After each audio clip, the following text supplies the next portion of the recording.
Game time is 7:30 Eastern, 6:30 at Jordan-Hare Stadium and Jordan-Hare Stadium, and televised on the SEC Network. Turn over to Coach. Thanks, Tony. Just looking forward to getting back with our players today. As you can imagine, very difficult day yesterday. Around the office, a lot of coaches and players that came through. Not very pleased with how we played on Saturday, but today is the start of a new week with the players. Obviously, coaches were at it yesterday, but everybody's in good spirits and working hard to try to go get a victory. A team playing Auburn that has been very close this year.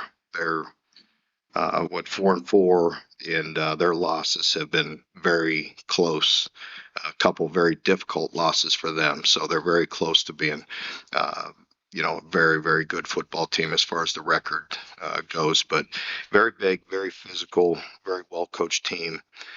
Defensively, extremely impressive. DJ Durkin, their defensive coordinator, known DJ for a long time. He's a Youngstown guy. Does a great job.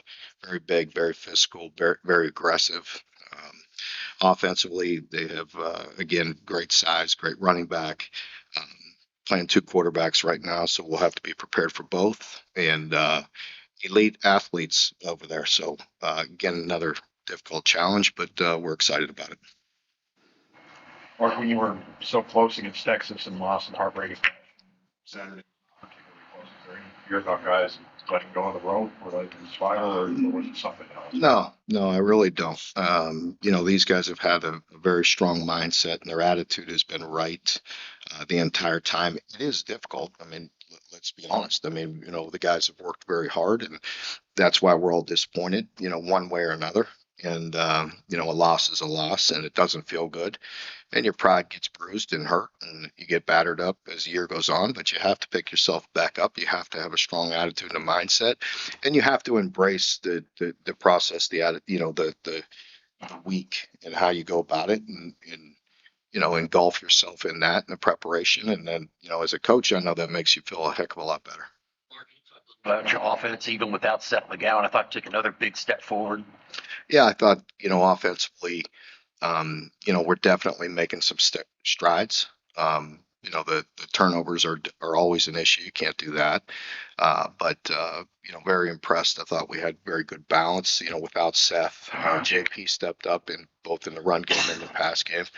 Cutter took another step forward. I thought it was unfortunate on the tip with the pick. Tip passes are going to happen. Went right back to him. So, but he's very resilient, picked himself right back up, went back out there and battled the entire game. I love the toughness that he's shown. I love the presence in the pocket. He's also thrown it on the move very efficiently.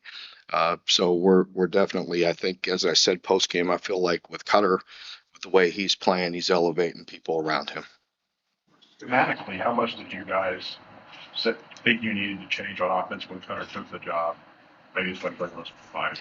I think it's just, making sure we're doing things to help them, have some success and get started. So we always look at everything, during those bye weeks. And, interestingly enough, I was just talking with the defense staff about that this morning as we were in there. Sometimes you do things all off season and, whether it's, fundamentals or techniques and all those things and what you're doing. And, and then it kind of always comes back around, so, for us, there's many different ways we could do things defensively, but ultimately it's about putting your players in a position to be successful where they could fundamentally do it. And offensively, not much different. There's a lot of, presentation, but what are we doing well? And, how do we exploit that? How do we build on that? Well, obviously, Tennessee is different schematically than Auburn, but Auburn has some really talented wide receivers. So what's the message to the secondary after struggling so much last week? Yeah, I mean, it's always, you just got to look at, what happened and why did it happen and how do we, perform better. You've seen that before, earlier in the year with quick turning into explosive plays, and kind of had some games where that got cleaned up. And then, this one where they're just running by us. I mean, it is different, but yeah, you could very easily see that each and every week. It hasn't always been a problem for us. So we just got to get back to, how we play, make sure we're playing effectively. Um, you got to look at things schematically. We are injured, at that position. And so, can we do the things we're asking them to do? And, look at some things that way that could help them as well. Mark, obviously the Tennessee touchdown after coverage. I think the Titans given up 31 points in the last 4 minutes of the first half this season. Is there a rhyme or reason why that continues happens? I can't put any one reason on it. We've played, 2-minute situations well before. Our offense has been effective in moving it in 2 minutes as well. But giving up touchdowns is a real dagger, for us. With this past week, kind of like the question before here, you may be doing something to maybe try to protect a one-on-one situation outside, and people have answers, and they're, playing it, these are very good teams we're playing, obviously, very skilled and very fast and very, playing at a very high level. So they put you in a bad situation. There's no excuses. I mean, we just have to step up and make plays, whether it's outside, inside, you name it. You can't always protect. There's not always a perfect call. You got to do the very best you can. You mentioned both quarterbacks. How did Auburn change when they put in new guys? Not, they didn't change. I mean, their offense is going to be their offense. Both guys are older. They've been around, experienced players. So, they're going to do what they do. So. They run the ball well, and I know some of the weak QB run game was kind of ad-libbed. What's it like for a defense when it's more designed than they'll, I think, playing, last year playing Auburn, and, you watch him on film, and then you see him in person, and sometimes you feel the presence a little bit more, and I thought they were very big, very physical across the board, as a team. And so, when you see Caleb run in their O-line, they're very physical, and he breaks a lot of tackles, and he's very talented. I thought he has great vision, he has great balance, he has great strength, so he could run through some tackles. So, to your point, I mean, I don't want to be sitting in here next week talking about tackling. It's about team defense, being in a great position, being very, physical at the point of attack, and bringing your, legs with you, grabbing up. So, he's very talented. He makes a lot of people miss. You said you were going to elaborate on Stephen Sommel's status this week. Yeah, Stephen, hopefully, everything, all indications are that he'll be back at full strength this week. Any update on Willie or Hartley? We'll see. I'll see how the week goes, but we anticipate both will be back at some point this week. Is McGowan's the thing that you have to continue to monitor too? It's be up to the wire again, probably. It has to do with whether he is physically strong enough to hold the ball in certain locations where he's at with holding. Well, it's 2 years in a row where an injury in corner has really hurt you guys. Obviously, good players you lost the last few years. How do you feel about the depth there? I know your best teams, you had 3 or 4 guys you rotated at that position. Yeah, it's I've been thinking a lot about that too, because you need more, obviously. You need more depth. To the question I answered post game about the strength of the secondary. I mean, I felt like we had 3 really quality, 3 guys that we consider starters, and now all of a sudden you get down 2 of them, and it doesn't help when you're playing Tennessee and Auburn and so on. Very, very talented wide receivers. That big picture wise, obviously roster construction has changed quite a bit in the last 5 years, but how much do you have to reconsider the big picture roster construction decisions almost year by year? Definitely. definitely you still, and we have some young guys like at that position that have played well for us that you want to continue to bring along and develop. But to your point, I mean, you need a solid two deep there at that position. You need 4 or 5 guys, and a lot of times you could rotate a guy. Maybe your nickel once in a while as well. So I think yeah, it is definitely year to year. With the roster. I mean, not every year. I've said that before that I think you're going to go out and try to get 50 plus. But you want to have some continuity and some guys carry over. But it is definitely year to year. I think the outside observer would say, well, at least the freshman guys have been performing very well. You feel like you all have a good pulse on what you're looking for in the high school ranks and how you're developing them. Yeah, I do. I feel very good about that. I agree. I feel like the young guys are. It's tough, right? You sit here and say, hey, we need you to go win against Tennessee or Auburn or so on, and as freshmen, and they definitely could supplement.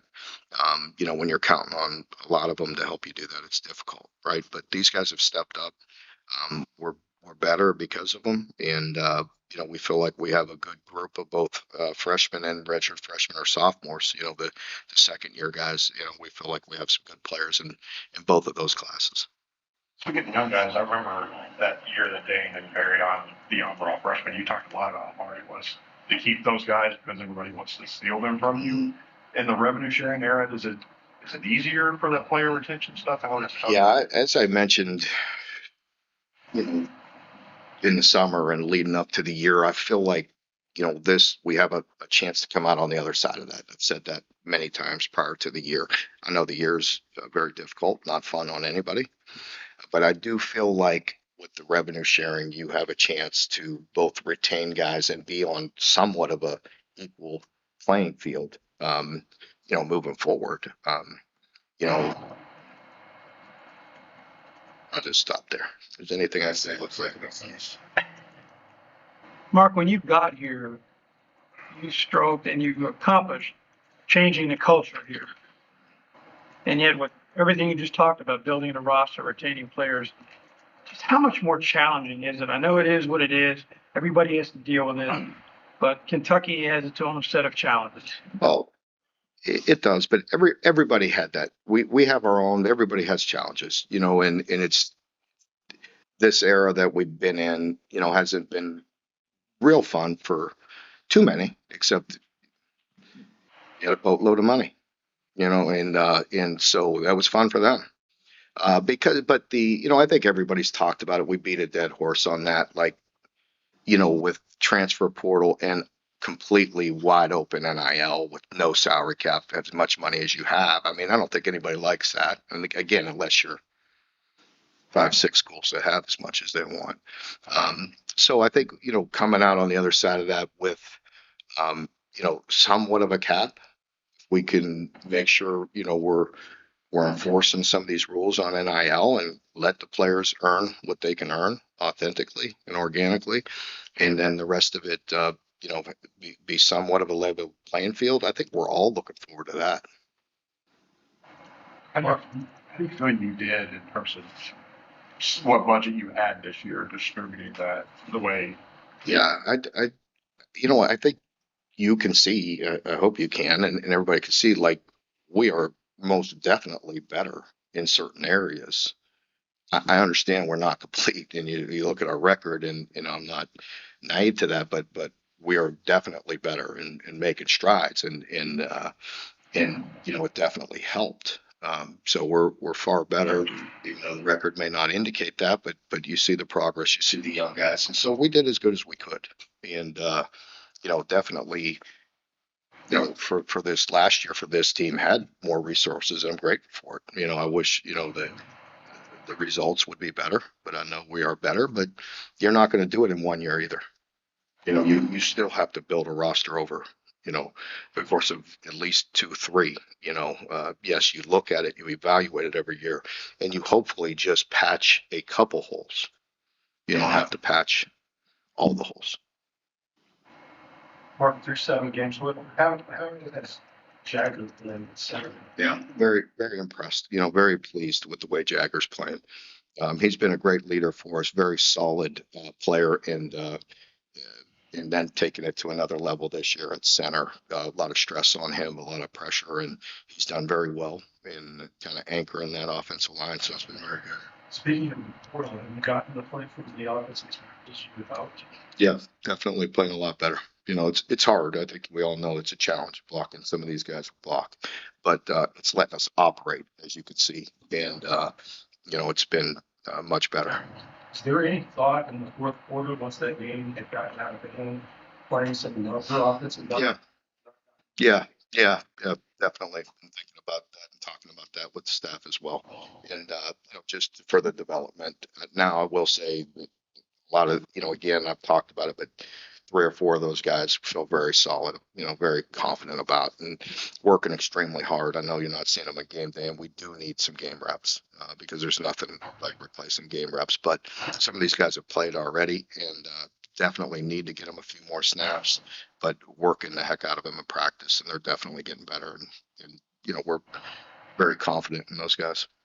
Martin, the points and the yardage y'all had were the most you've had in a while against a ranked team. But putting that aside, did you feel like that was the best you've seen Bush as a play caller, some of the creativity, like the pass by Kendrick, the end around to Kendrick on 4th down, things like that, like that aren't just the raw numbers? Yeah, I think in some of those instances and situationally, I think it's fair. I mean, I don't want to put those exact words because that'll be a quote, but but I think all of us as a staff, you have to look at those things. We had been good in short yards the week before. In critical situations, we weren't.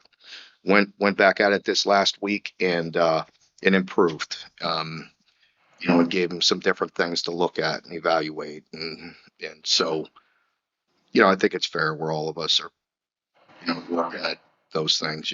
There's the big rocks, the big things, and then there's the little things that sometimes define whether you win or lose. Martin's practice we saw early in camp before he got hurt, and in spring, DJ Miller was doing a lot of the things we saw Saturday. Did you expect him, once he got healthy and ready, to just kind of pick up where he has so far?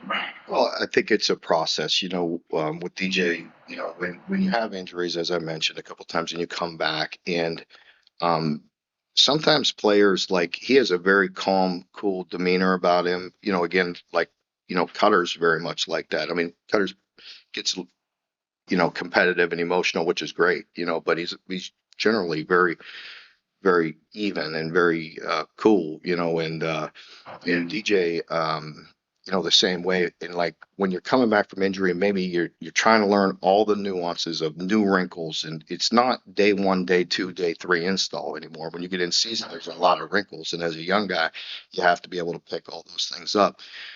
So I think the urgency of practicing and the confidence that you have to present during the week has improved. And, we're pushing a lot of our guys that way. He also said that touchdown, near the sideline and toe tap down he wasn't a part of that call, but because it was just a rollout. So fair to say he's got a pretty good natural. He does. And there was another play in the game, same thing. One of his other catches where it was off a broken play and off schedule. And, so, when you're running fast and working hard, the ball will find you. And that's what happened to him, this past week. Well, you've talked about Cutter's development, and obviously you see him every day, but in game situations, does he surprise you at all with anything? Yeah, I've been very pleased. Let's leave it at that. I don't know about surprise because I've seen it before, but, it's been very good to see. He's been, I guess you could say that in some ways, he's, he gets out a couple of those traps, it's great to see because I coached a lot of defense in my days. And when that happens to you, you're very frustrated, very mad, so when you get out of something like that and create plays down the field after it looks like you're getting a sack or, all that, it's been fun to watch. And I'll also say again, he's been very impressive on the run, on the move. Very accurate and very good decisions under some serious duress. Earlier, kind of lose some schematic considerations to change defensively. How much do you balance protecting guys versus Okay, but we do need to force some turnovers against, a high-powered offense. Yeah. Well, you saw that Saturday, like, pressure, we did, two out of the first three were, two of them were 3-and-outs. So we had back-to-back 3-and-outs, which is hard to do against that offense, but obviously didn't sustain it. But one of them wasn't a pressure, and, later, tried to pressure again in a critical, third down, and they made us pay. So I think we trying to mix it up, much like the week before. There was some simulated pressures in there, all out pressures, coverage. We've tried it all, and continue to try it all. I think Tennessee is definitely different, as I mentioned. Um, they kind of like, they kind of force you to show your hand, and then you have to be able to win. I know, of course, the goal on Saturday is to win, but aside from that, what's some other tangible things that you want to see your team accomplish? Well, I mean, you want to see growth. You want to see, continue to build on the good things we're doing. I mean, ultimately, it's a bottom line business. We want to get to win at all costs. And, so whatever it takes to win the game is what we're hunting. But, you're not going to do that unless you make progress and make growth in all these areas, put it all together.